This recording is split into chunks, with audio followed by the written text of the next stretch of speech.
ప్రాంగణంలో చాలా సందడి వాతావరణం నెలకొంది.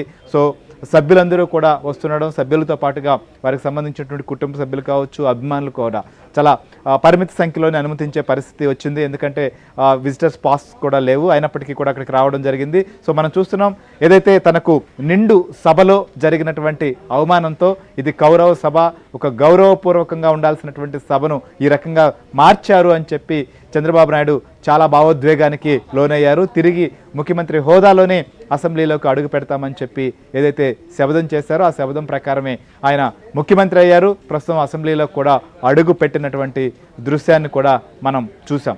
ఏంటి అక్కడ సత్య?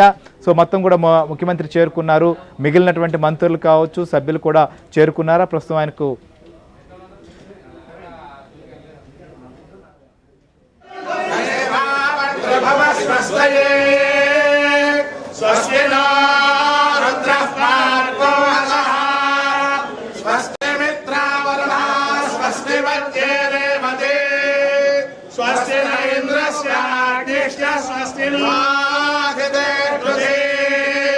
स्वस्ति बन्धामनधरे वसूर्या चन्द्रमसा विभा पुनर्ददनाग्नता जानता सङ्गमेमहि स्वस्ति अनन्तार्क्षमरिष्टने निर्महद्भोरम्भायसौ देवतानाम् असुरघ्नमिन्ददघो समत्स बृहज्जशोनामिवारुहेमा मृतमाङ्गिरसङ्गयम् जन्मस्यात्रेयम् मनसा चतार्क्ष्यम् प्रयतवानि शरणं प्रपद्ये स्वस्तिनो बाधेश्वरयन्नोऽस्तु